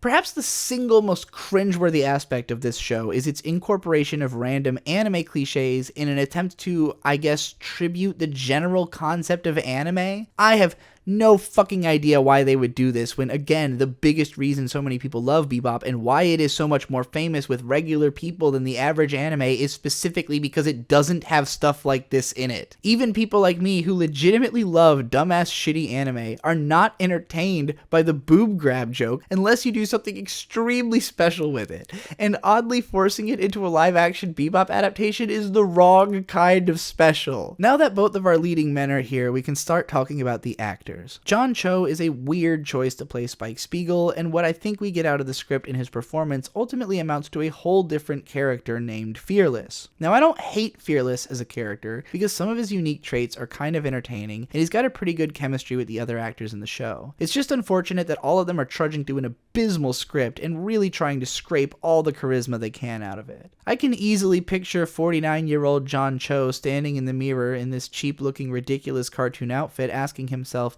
how the hell am I going to make this look cool? He manages to do it mostly by way of comedic charm and getting to be shirtless a few times to show off his good figure, which I think it would have been smarter to introduce the show with, just like how the original animated series did. Instead, we've got a lot of goofy and unsure feeling facial expressions as he leaps around this tacky set, shooting people who are somewhere over there that will be filmed in the next take. My point is that the action, while at least visually coherent and somewhat stylized, isn't all that impressively coordinated or choreographed. Having enjoyed the Harold and Kumar movies when they came out, I'm inclined to like John Cho, and I remember being excited to see him as Sulu in the J.J. Abrams Star Trek movies, even if he didn't end up doing anything memorable in it. When I first heard of his casting as Spike, I wondered what inspired the choice. Considering all of the controversy around anime being cast with white lead actors, I wonder if Netflix was searching for an Asian actor recognizable among nerdier circles to play the lead, even though a guy from Mars named Spike Spiegel with a big afro could have just as easily been played by a Jewish guy. Anyways, I wouldn't think it was weird for Spike to be Asian, but I do think it's weird for him to look like a nearly 50-year-old man, and it's not clear how old he's actually supposed to be in this show, but he certainly isn't passing for under 35. I think the best thing John Cho ends up doing for this role is recognizing that he's been written as a cartoon character and playing almost Bugs Bunny-like sly personality that has some shades of Spike's surliness, but comes off as vastly more casual and easygoing, like way less of a sad boy. Actually, it's really weird how gleeful he is about murdering people. I never got the impression that Spike Spiegel was out with the intention to kill people, or that he didn't feel any remorse about the times he had done it. Actually, I had to struggle to think of even a few people that I could remember Spike actually murdering in the course of the show. The bulk of his violence comes from a few huge John Woo-inspired gunfights against huge numbers of Syndicate hitmen working under Vicious, but Spike clearly has very different feelings about people from the Syndicate and how big a threat they pose to his life. You could say that this is true of Fearless as well, but he legitimately seems to get a kick out of committing violence, to the extent of overdoing it at the possible expense of diminishing the bounty. While Spike certainly had a propensity to cause collateral damage with impunity, he certainly never came off as struggling to hold back from killing people that he needed to capture alive for a bounty. Fuck, even Jules and Vincent from Pulp Fiction weren't as flippant about murdering random people as Spike and Jet are. They actually do have to kill people for work, and when they kill people that they aren't supposed to, even if it's not a huge deal to them on an emotional level, it has major consequences for them, and that shows realistic universe. Fearless really does come across as a guy who just likes the opportunity to kill people that get on his nerves. Jet Black's reaction to Spike in this scene is pretty spot on to the character from the original show, and Mustafa Shakir's performance is easily the best thing about this adaptation, and the part that best captures the spirit of the original, even if the script eventually causes this character to evolve very differently from how he does in the anime. I would believe that Mustafa Shakir was extremely familiar with the Cowboy Bebop dub because he perfectly channels the iconic voice that Boo Billingsley brought to the character and fully realizes the intersection of that voice and the actual physical appearance of Jet Black. Suffice it to say that I wasn't the least bit surprised when Jet Black was cast as a black actor, because when I was a kid, I had literally thought he was just black in the first place. The rest of this amazingly long cold open consists of further mimicking Pulp Fiction with a goofy moment of a guy coming out of the bathroom with a huge gun after most of the people in the room are dead, and then a lengthy scene of dealing with the hole in the ship which that gun creates, sucking everything out into space. There are some cute ideas in this action scene, like the wind pulling a slot lever that wins, dispensing coins which start hitting Spike in the hand while he clings to a surface, but the scene struggles to entertain because of just how long it takes and how unbearably hammed up all the supporting characters are. I have no idea why Netflix ordered 10 40 to 60 minute episodes to adapt a series of 26 22-minute episodes, but it leads to a ridiculous fuckton of padding to stretch every dollar out of the use of its few unique sets and plot ideas. Every single scene feels so belabored and overdone to fit a few more Yoko Kanno songs in that I find myself tuning out of what's actually happening on screen and just listening to the music while I zone out. At least a money shot of the casino colony actually looks fairly decent, even if I'd never believe that a casino as shitty looking as the Watanabe Casino would exist inside of it. After the conclusion of this somehow 9-minute opening scene, the live-action reproduction of the old show's iconic opening theme begins. It's hard for me to imagine them having decided to do anything besides recreate that classic opening, considering that it's probably the very first thing that comes to mind when people think about Cowboy Bebop, so I'm not going to criticize the decision itself, but only consider the execution. The Tank adaptation is one part recreation and one part a sort of trailer for the series, which was indeed released months in advance of the debut and widely talked about, including by me. My initial conclusion was that it looked like a fan film that no fan would ever make. like. Something about the odd-looking cast and costumes feels like a bunch of film students got together to make a recreation of something they liked just to see what they can pull off. The answer is something that looks accurately reminiscent of the original, but just worse. Mainly the problem is that the live-action footage has too much movement and doesn't move in the very particular and smooth ways that the animation does to create a consistent aesthetic style. Here the monochrome effect isn't quite captured, and the thin computer-generated Japanese text doesn't convey nearly the same vibe that the stylized English text of the original opening does. When you read the text, it's basically a mission statement about the show's central conceit of bringing the spirit of American bebop music into 2071's spacefaring future. It doesn't have the same implication when translated into Japanese, seemingly just to reference the fact that the original show came from Japan, or to joke about the irony of an American studio now creating a Japanese property which itself had referenced American culture, even though it would have been better in keeping with the spirit of the old show to Americanize it even further, rather than reincorporate Japanese stereotypes into the story. The second part of the opening introduces us to the set of stories it intends to adapt by showing recognizable villains from the old show. I'll be talking about all these performances as we get to them in the show, but I think the imagery of the opening works pretty well for this part because it's doing its own thing that works in live action instead of trying to exactingly recreate stuff that worked better in animation. The overall vibe is that of pulp exploitation fun, which is a solid fit for the song and works as a good opening to a show, even if it doesn't give the impression of class and artsiness that made the original so iconic. Basically, it is made good by the ideas it can borrow from the original, but incapable of being as actually great. Fading in on the reflection in a puddle of Spike carrying a rose, Cowboy Gospel finally adapts the cold opening of Asteroid Blues, once again following the theory of similar but not the same, while losing its thematic impact through its changes. The image of a man standing in the rain on the side of the road clearly waiting for someone in the pouring rain has a much more romantic and nuanced heartache to it than just showing us that this violence was the result of Spike having sex with someone. Actually, there is very little to connect the sexual imagery to the violence intercut with it. We just see a lot of Spike and Julia making out and fucking, and then some images of Spike getting shot off a bridge by dudes in suits. It's only the imagery of Spike dropping a rose into a puddle which kind of suggests something about how the romance failed, and that might be connected to the violence in a vaguely symbolic way. But the symbolism of the original went a lot further than that. Spike goes from heartbroken on the corner to dropping his bouquet to reveal a gun that he clearly knew he was going to have to use from the start, and was just deluding himself for as long as he could before his inevitable separation from his present sense of self. In the live-action show, the blue sequence is presented as a literal dream which Spike is waking up from at the start of the episode proper. But in the original show, this was the moment when Spike metaphorically went to sleep.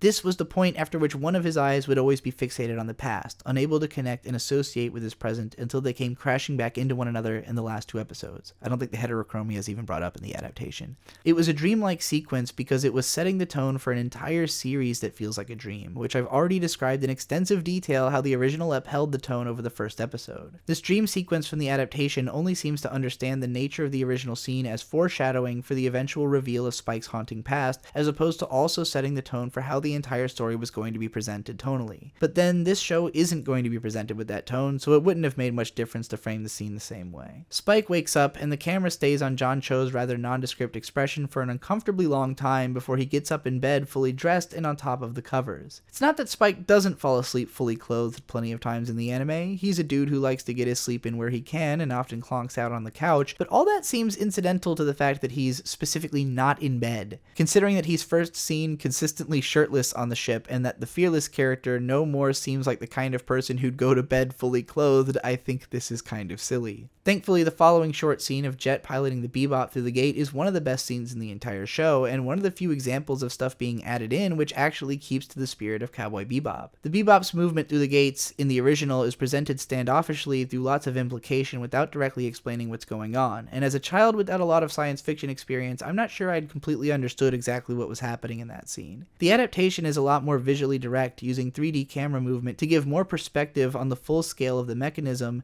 and presenting it with less alien aesthetics. It wasn't entirely clear if the gate was actually manned by anyone in the original show or just an automatic ticketing system, whereas the adaptation presents it as more of a proper space station with shots from inside of a cafe and an operator directly communicating with Jet inside the Bebop instead of just hearing a bunch of information in different languages and printing a receipt. Actually, I don't even think Jet was actively piloting the ship in the original. It was just kind of going through the gate on autopilot autopilot while he made food. Bebop's live-action adaptation has a consistent streak of being explicit about things which the original deliberately presented with nuance, and I don't think that this was necessarily a complete mistake from the perspective of marketing the show toward a larger Western audience than just those who are likely to discover a cult classic like Bebop 98. When I try to imagine showing my mom the first episode of the original anime, I can only picture her getting bored by the slow music and unclear imagery. Meanwhile, a week or so after the debut of the adaptation, my mom informed me in the family group chat that she had seen and enjoyed the Netflix series, recognizing the name from 20-odd years of hearing her kids talk about the original show, and received instant response from each of my younger brothers and I that it was insufferable and ruinous. Nevertheless, it made perfect sense to me that even if she probably wasn't going to consider it a classic, this show should appeal more to my mom than the original series, just on being a less artsy, more accessible take on the concept. The jokey dialogue between Jet and the comms person at the gate about how there are so many charges that they even charge you for using the bathroom while in the gate, I could take or leave, but at least it's mercifully brief and laid over top of imagery that actually establishes the setting at the same time, and not characters just standing around in a room not shutting up like we'll get plenty of in this show. I like the detail of Jet wearing shades when the hyperwarp begins, and then lowering the shutters on the Bebop's front windows only for one of them to get stuck and for him to need to bang it loose. The Bebop is supposed to be an old repurposed fishing vessel, and even the original show took a while to really start indicating some of the junky and dysfunctional aspects of Jet's old equipment. But more importantly, that atmosphere of jank sci-fi is integral to Bebop's universe, and I think this was a successfully comedic way to capture that concept and made a great addition to the show's trailer before launch. Considering how memorable the bell peppers and beef scene was in the original, I also wasn't surprised to see Jet cooking up a meal and conversing business over it with Spike. But this one introduces a lot more new detail into Jet's character, which begins heavily diverting him from his original presentation. Jet is hoping that the price has gone up on the bounty they're delivering because of how much it cost to buy children's toys for his daughter Kimmy. In case you haven't seen the original show, Jet did not have a daughter in that show. In fact, it was pretty core to the identity of the old show that its characters were drifters without any connections tethering them to any one place, at least until Ed finds her dad at the end. Any return to old ties in the series is followed by conclusively severing them.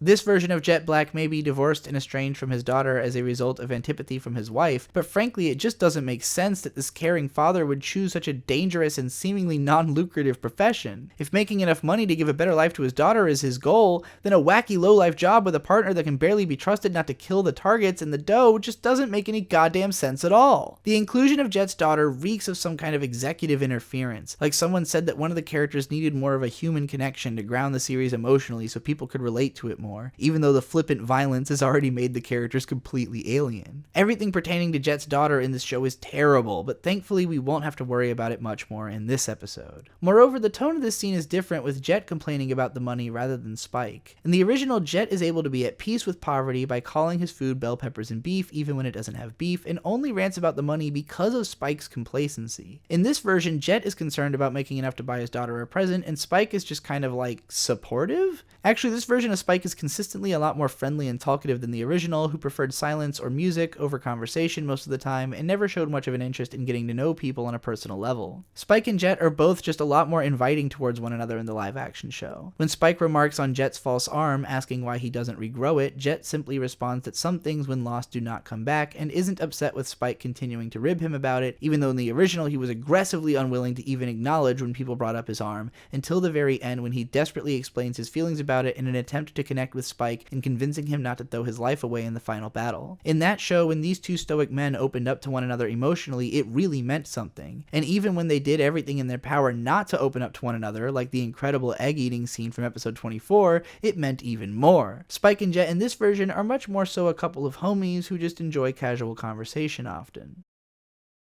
Renaming the Tijuana colony to New Tijuana is another example of missing the nuance of the original show's presentation. Even when I was a kid, the impression I got from this place being called Tijuana was that it was called that because of its reputational and cultural reflection of the Mexican city, to the point it wasn't so much that a space colony had been constructed in the image of Tijuana, as the name New Tijuana implies, and more so that a space colony had developed into something so identical to Tijuana that it was just most effective to communicate its nature to the audience by straight up calling it that. The existence of Space Tijuana felt more like a part of the show's dream logic than something as literal as what the adaptation constructs. At the very least, the street-level images establishing the look of the colony are pretty similar to those from the original, although crucially missing the flying car traffic and indication of an artificial sky. A couple is seen entering El Rey Bar, slightly jumbling the same scene from the original show, but mostly trying to copy it more faithfully than anything else we've seen so far. I think this ends up being kind of like the gate scene in that it's more readable and direct than the original in a way which is effective but less artistic. Things get really tacky when the couple enters the bar and stops to have an entire conspicuous conversation in the entrance and then to kiss just so you know that they're a couple. Keep in mind, this version of the story hasn't established who the hell these people are yet. We just know that the guy has a gun and the both of them are acting cagey, which I assume was meant to establish tension going into the scene, but instead comes off as embarrassingly corny. The original had a sense of tension just from the fact that we knew Asimov was a dangerous criminal already, and from the understated, shady expression of the couple as they used coded language to approach the bartender about a drug sale. It didn't need to be obvious that the scene was going to become violent right from the start, because the tension ramps up when the cars pull up outside and when Asimov uses the red eye before it snaps when the bartender is shot. Watanabe Shinichiro-san chose to refer to bounty hunters as cowboys in his universe and to name his show Cowboy Bebop because he wanted to create a space show with the spirit of the Western genre. It makes a certain kind of poetic sense when you think of both the desert and of space as a vast, unlivable expanse of nothing dotted with ramshackle human habitation. Asimov's scene at the bar is the first to draw directly upon Western tropes to make that connection clear. A criminal stranger enters a bar to do something illegal, and quiet tension builds until the bar explodes with bullets. It's a classic setup. How the tone of this scene is handled in the adaptation, however, doesn't have such clear intentions. Asimov heads straight to the back of the bar to meet with an old guy and initiate a drug deal, seemingly in full view of the rest of the bar. Meanwhile, Katarina asks for a water and is handed a tequila, and when she protests that she doesn't look like she should be drinking tequila, the woman responds that she looks like she should be drinking nothing but tequila. I'm not sure if that was supposed to be funny, and the actress looks just as confused as I feel, considering the whole implication of the scene is that she ought not to be drinking while pregnant. In the original, it made sense for Katarina to order a drink and for the bartender to find this odd, because she was trying to signal to him that she was actually carrying the drugs and he was missing the cue. In this version, this lady just comes off as a crazy person and terrible bartender for the sake of a joke that doesn't land. Worse still is when the guy asking Asimov to prove that the drugs are real tells him that afterwards they can finish the deal and then have cupcakes. Cupcakes? Asimov asks. Who doesn't like cupcakes? The old man responds. This is literally dialogue that someone would have with Pinkie Pie in My Little Pony Friendship is Magic, and feels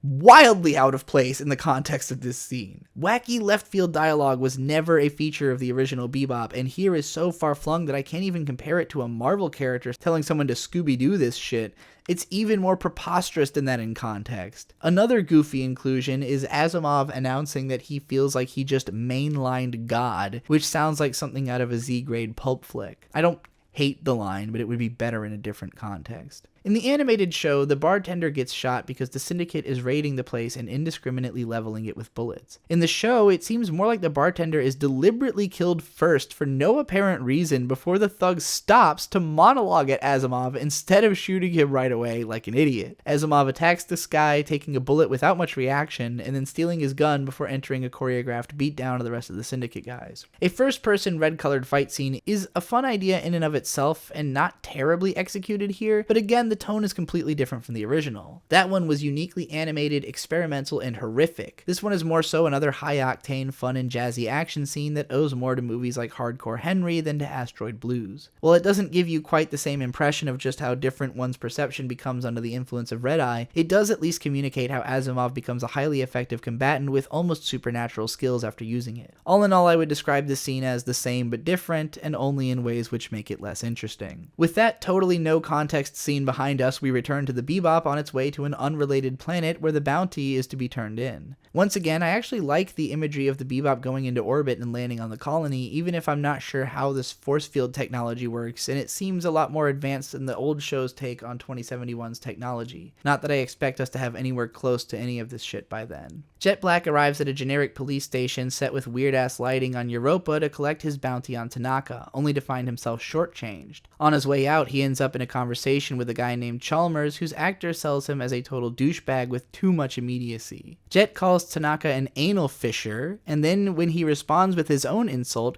crushes his foot under his boot and calls him the one with a broken foot, to which Chalmers responds, "That's funny." I'm not sure if we're supposed to agree with him or think of Jet as justified in just exerting total force over this captured criminal. Jet tells Chalmers that it wasn't pleasant to see him again and starts to head off before Chalmers stops him to fill him in on yet another unlisted bounty for a guy that shot up a bar on New Tijuana. When Jet asks why Chalmers would do that, he responds that Jet's ex-wife asks him to throw Jet a bone every once in a while, to which Jet replies, "Probably while you're throwing her your bone, right?" Have you ever seen someone own themselves that hard? Chalmers is a bizarre character, seemingly amalgamated from several of Jet's police connections from the original show. There's one guy we almost exclusively see over telecalls who confers with Jet over cases, and another dude that Jet runs into once or twice that he doesn't like and who doesn't like him, but who he forces himself into acting buddy-buddy with to create a diversion in one scene. But both of these are extremely minor characters from the old show that came nowhere close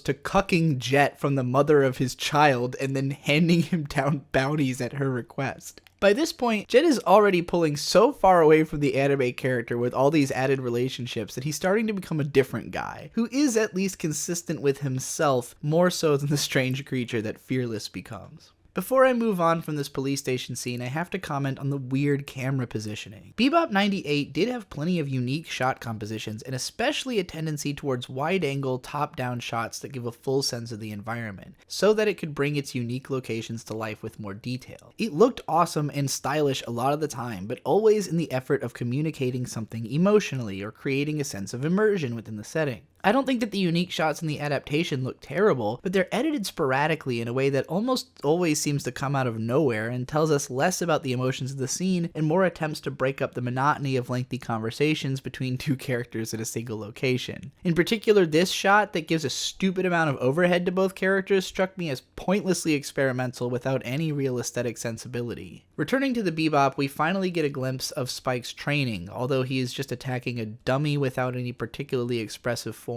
This felt more intended to ensure us that John Cho was in a physical condition which could feasibly achieve martial arts combat. Jet interrupts him to go on yet another rant about how their collateral damage and killing all of the extra guys cost them most of the bounty. They basically just go over the same points they'd already made during the opening scene, and then Spike abates the tension between them by reminding Jet of the look on the guy's face that he shot. I seriously don't understand why violence seems to be considered a heartwarming trait among this show's characters. Jet's presentation of the Asimov bounty and the argument that it leads to between Jet and Spike hits similar beats to the old show, but goes on ridiculously longer, with Jet reminding us again about the money he needs to buy his daughter a present, and having another tension-cutting bro-chill moment with Spike before the scene continues. It's worth mentioning that Spike's original reason for wanting to avoid Tijuana is that only small fry operate there. It's a word he brings up again when warning Katarina about Asimov, and I think the implication is that Spike fears the desperation and tragic circumstance that drives small-time criminals. These are the types of people that make the sorts of idiotic decisions that put the entire syndicate on their ass and get the cops setting up barricades at the exits of colonies. The spirit of this conception of Tijuana is reasonably communicated with this version's anecdote about Spike getting stabbed in the street there buying a churro. This is another place where the adaptation is being more explicit about something that was nuanced in the original, but in a way that is kind of funny and probably more effective in ensuring that the audience gets the idea. Spike and Jet also become aware of the girlfriend and her apparent pregnancy over the monitor, and Jet makes a comment about how the pretty ones always end up with psycho boyfriends, just to be sure that we can eventually make the connection between this relationship and Julia with Vicious later.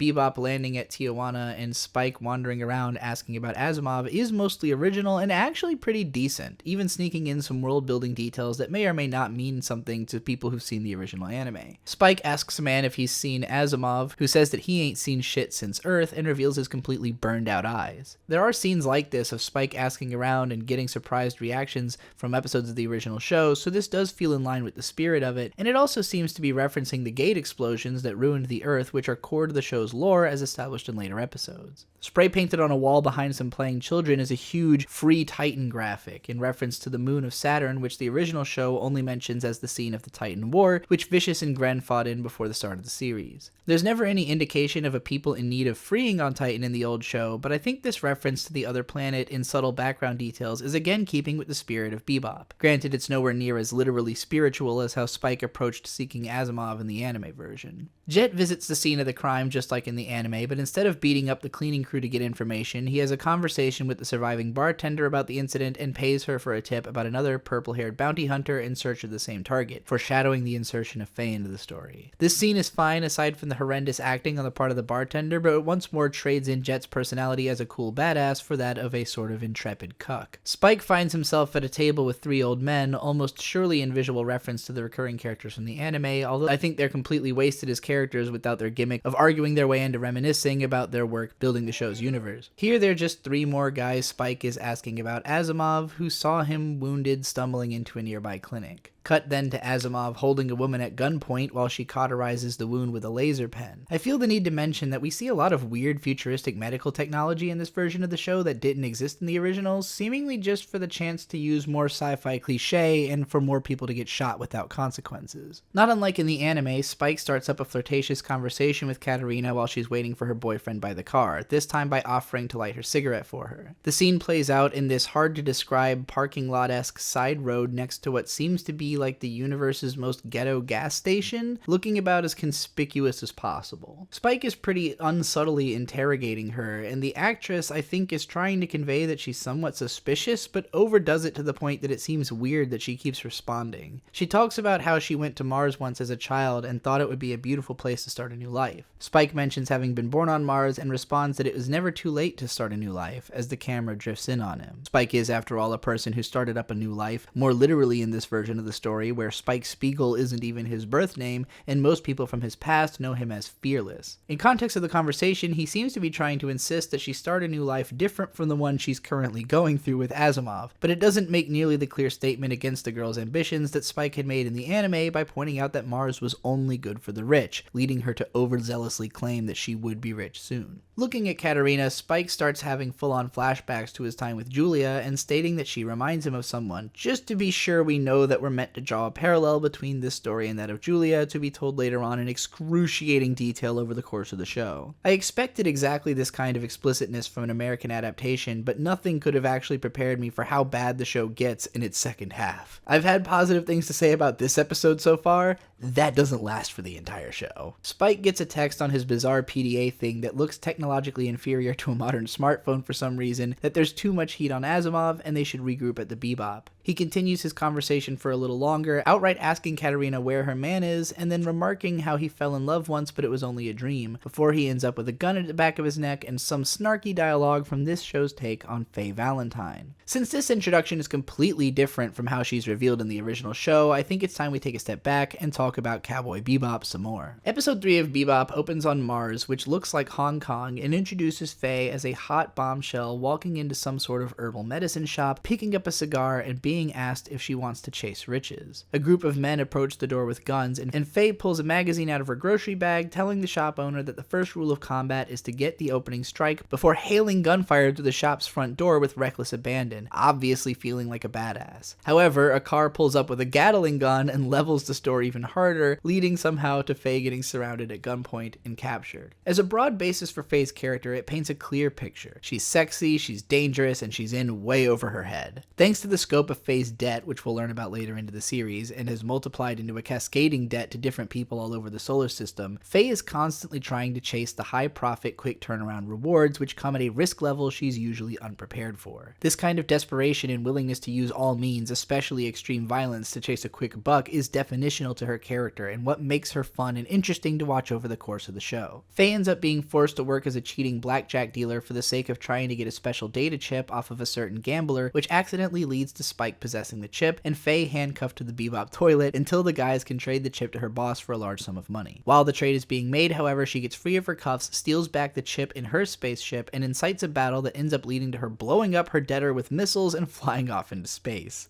In the next episode, she runs out of gas and floats around trying to hitch a ride until the Bebop finds her, and she ends up participating in their next couple of bounties, basically hitching herself to the team because it seems like a good way to make fast money, even though they barely ever do. In the adaptation, Faye Valentine is already a fellow bounty hunter from the start. Her approach to bounty hunting is pretty much as straightforward as Spike and Jet's in this version, which is fine, but gives her a lot less versatility than she had in the original. Faye would often take a different approach to investigating and approaching bounty in the old show, using her beauty to get people talking or to get through the door, or overpowering opponents with more blunt approaches as opposed to Spike's more subtle one. She does have a tendency to get captured and tied up in the old show, which I could see wanting to compensate for in the adaptation by putting her in fewer situations in need of rescue, but presenting her as a straightforward bounty hunter in the same role as Spike creates a lot less distinction between the kinds of scenarios she finds herself in over the course of the show. Personality-wise, this version of Faye is most defined by her somewhat hyperactive talkativity and foul mouth, telling Spike he can kindly fuck off inside of a couple sentences. Her dialogue kind of reminds me of those 90s anime dubs that went way over the top with the swearing like Angel Cop, a lot more so than the understated dialogue of Cowboy Bebop, which I don't necessarily hate since I think swearing is generally fun. I honestly think that Daniela Pineda's performance of a smartass bounty hunter is convincing enough to feel like a realized character, even if that character isn't all that similar in personality to Faye Valentine from the anime. Far weirder of a change even than Faye showing up in this episode is what she reveals about this show's version of Katarina. Apparently this Katarina Montgomery isn't running off with her drug dealer boyfriend out of desperation to escape poverty, but in fact she's actually running from her wealthy asshole father that she can't stand to be around anymore, and has apparently put a large reward for her return. I have no idea how Faye found this out before Spike and Jet, or why Katarina would be so out in the open if she was actually on the run from someone powerful herself, but more than any of that, I just don't believe this character motivation. There are a lot of ways to run away from home, and even if Katarina was completely cut off from all of her family's resources, she shouldn't need to assist in robbing massive amounts of drugs from the syndicate with her boyfriend to try and do something about it. To me, this twist undermines the message of Asteroid Blues, which was meant to show us the abject desperation of low-level criminals in hard-to-live parts of outer space, and really just kinda have a sad about it. I guess it's sad that this version of Katarina has a dad that probably did some awful things to her and ends up dying trying to get away from that, but it doesn't have anywhere close to the poeticism and aching blues of the anime, and doesn't complement the rugged setting nearly as well. Instead of Asimov getting the drop on Spike, this time Spike and Faye end up in a weirdly choreographed extensive knife fight, and Asimov and Katarina just get away. There is no implication of Asimov continuing to use Red Eye and becoming more unhinged like in the original, and really, between how not intense his actor looks and how little threat he seems to pose, he doesn't seem like nearly as much of a focus character as Katarina in this version. After they get away, Spike gets a gun to Faye's head and then cuffs her to the bathroom just like in the original third episode. Jet and Faye are introduced to one another, and then Spike goes back over everything that just happened to explain it to Jet, and then tells him that they shouldn't pursue this anymore because they have a rule about not getting involved in stuff that the Syndicate is involved with. Now, Spike never really cared about that in the original show, having been dissatisfied with the case because he doesn't like dealing with small fry, and taking it anyways because he wanted to eat Tijuana beef. In this version, Spike's past at the Syndicate casts a much larger shadow over his present life, as he is actively trying to hide his continued existence from them so that he won't be snuffed out. Jet doesn't care about Spike's rule in this case though, because he's so desperate to get a present for his daughter's birthday, so he decides to head to the place he expects Asimov and Katarina to go for a ship. Spike's Swordfish 2 is finally revealed, looking accurate to the show, although we are hardly going to see the thing do much more than take off and land a couple times over the course of the show. I know that aerial dogfights ultimately aren't the thing that Bebop is most remembered for, even if only because a lot of what it does in that realm is even more impressive in Watanabe's other work, Macross Plus, and all throughout that franchise, but there really were dogfights in like as many episodes of the anime as possible, and there straight up isn't one in the entirety of the adaptation. At least Faye and Jet's ships also exist in this universe, but for some reason in this scene Spike is flying his ship while Jet just rides a motorcycle that shouldn't be anywhere close to fast enough to keep up. Faye also gets herself loose of the toilet and has a pointless scene of wandering around the ship trying to figure out to whom it belongs.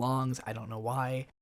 Asimov and Katarina scare some guys away from a ship so they can steal it, and then Spike and Jet get the drop on them in a way that looks dumb as shit in execution. There's no reason Asimov shouldn't or wouldn't have just immediately shot Spike as soon as he showed himself. If Spike and Jet had the drop on them, they should have just waited for the opportunity to jump them both from behind and subdue them. Instead, Spike tries to talk Asimov down and convince him to let him take him in and let him take the girl home. And Asimov lets him get within kicking distance by the time he decides to open fire on him, so of course Spike and Jet start beating his ass. Even after he does red eye, they pretty much continue laying in on him until another car pulls up full of Syndicate guys. All of these dudes pour out with machine guns, yell "kill 'em all," and start firing indiscriminately at the trio of dudes that have no apparent cover and yet seem to escape all damage just by jumping a little bit out of the way. Also, Asimov's car gets blown up because I guess none of these dudes were even trying to just aim at the three dudes standing in the open right in front of them. This leads into a protracted shootout during which Spike and Jet kill all the Mafia dudes, and at some point Katarina takes around to the belly of her blouse that spills the red eye vials therein. I like this one spot where Spike just pushes the clip out of a dude's gun and dispatches him, but most of this action is loud, empty violence, which only starts to reflect the original story again when Asimov gets Jet in a chokehold on the ground. Aside from that action, one of the Syndicate's people recognizes Spike as Fearless, who is thought to be dead, and another guy overhears it before escaping, implying the start of the season's ongoing narrative. Faye also shows up and shoots Asimov off of Jet with a rifle before Katarina scoops him up, tosses him in the ship, and takes off. Spike pursues her into space, and we see her excited at the sight of the gate, exclaiming that they're headed to Mars before realizing that Asimov is already dead. Spike tries to ask her to turn back, but she says that it's time to wake up like he said, and flies herself into the cop swarm to be gunned down. Again, this scene is the same but different in a way that makes the intentions of the original unrecognizable in its adaptation. Asimov getting killed by Faye just isn't meaningful. It doesn't indicate anything learned on Katarina's part other than that she failed and doesn't think she has a future worth living for anymore. In the original story, Katarina woke up from the dream right before it was too late and decided to take the only agency she could in a situation to go out with her husband cradled in her arms. It was a tribute to her blind romanticism which had brought her to her death alongside an unhinged, drug-addicted criminal that she allowed herself to believe in out of desperation. In this version, Katarina is a rich girl running away from a dad that she hates who would rather die than go back. I don't think it's fair to say that she was using Asimov because we're never really clear about his own feelings about his situation in this version of the story. In the old show, there's a clear sense that Asimov thinks he's hot shit and will be able to outrun or gun down anything in his way because of the strength granted to him by taking the drugs, a mindset which allows him to use those drugs with more and more frequency, aggrandizing his own potential all the way until the tables have turned so far that he can't ignore it anymore, shattering the illusion finally for his wife. In the new show, Asimov doesn't seem to have anything to prove, and he doesn't seem to be addicted to the drugs, since he only uses them again in desperation during the fight with Jet and Spike. Instead of watching Asimov break down, slowly realizing her mistake and finally doing something about it before tragic elimination, this version of Katarina herself is deluded to the point that she doesn't even doubt the plan until Asimov is already dead, and then just commits suicide out of a desire to get away from this reality. Whereas Katarina's killing of Asimov reflected a realization of her folly that there wasn't enough time to correct anymore, Katarina's suicide sees her going forth with the exact same mentality of continuing at all costs, which she already had. We still understand that the character is defined by her hopeless desperation to escape the life she's been a part of, but her relationship with Asimov and his personality are so much less complex, and her new backstory and ending are so much less bluesy, that the use of similarly somber music just doesn't hit an emotional chord in this version of the story at all. Moreover, this episode is missing an emotional reaction on the part of Spike and Jet. Right before Katarina dies, Spike does have yet another flashback to Julia and looks on sadly as her ship gets torn apart, but nothing here compares to the statement about how life goes on for the characters or the weight given to the ritual of Spike's workout by the window scene from the end of the original episode. Instead of cutting to these characters again, the last scene of this episode is a teaser introducing us to series villain Vicious and his relationship to the Syndicate member. The guy who overheard of Fearless being alive enters this weird freezer full of cut open bass alongside a couple of people in suits and approaches Vicious staring at a fish tank, who says, apropos of nothing, "and you will cry tears of scarlet," under his breath before addressing the guy. Now, I recognize this line immediately as the most memorable thing Vicious said in the English dub of Cowboy Bebop, and something I latched onto my first time seeing it as a kid. A big part of that is because in the original context, Vicious says this right before slitting the eyeballs of one of the old men of the triad controlling the Syndicate. What's particularly weird about throwing this line in randomly without context in the first episode of the adaptation is that the Elder Triad will actually play a much bigger role in this version of the story, with one of them being Vicious's dad dad, whose disapproval has made him insecure all his life, and whom he murders in a whole Kill Bill ripoff scene later on, but doesn't cut anyone over the eyes or say the line or do anything as cool as those things originally were in combination. This conversation is once more a lot longer and more paced out than it needs to be, just to end with Vicious slitting this dude's throat and putting the search out for the bounty hunters who stopped his men before going somewhere else to light Julia's cigarette. Both of these actors look like massive dorks and are terribly cast for these roles, which will eventually lead to a whole lot of agony and hilarity later in the season, but we'll save all that for later. We finally made it to the end of the first episode of Cowboy Bebop 2021. If the entirety of this adaptation had only been as bad as this first episode, I probably wouldn't have even been that disappointed given how low my expectations were going into the series. This is like a 3 out of 10 entertainment experience overall, but giving me a bunch to think about and comparing it to an episode I am extremely familiar with at least kept me engaged for the whole episode. Everything about Jet's daughter and Katarina being a rich girl was painful, and every scene is way too long, but I didn't find this excruciating to watch in the same way that the entire second half of the show ended up being. There are 2 episodes to come which I enjoyed more than the first one, but every other episode is actually much worse, which is why I wasn't in a hurry to put myself through the entire thing again immediately after watching it to write this video series. And indeed, muscling through all 60 minutes of this again and having to think about it in depth was pretty fucking painful. I think I could make at least 4 or 5 more videos of this length dissecting the entire rest of the live action show in comparison to its counterpart stories from the anime. But if you want to see that, then please make your enthusiasm clear to me. I need your help sharing this video around, and if you want to help fund my ability to do this, you can also support me by subscribing to goldenwitch.substack.com for access to exclusive articles and podcasts, or supporting me through patreon.com/goldenwitchfire. I am also Golden Witch Fire on all social media and payment platforms, and you can find my links to everything below the video. Thanks again for watching, and never forget, anime forever.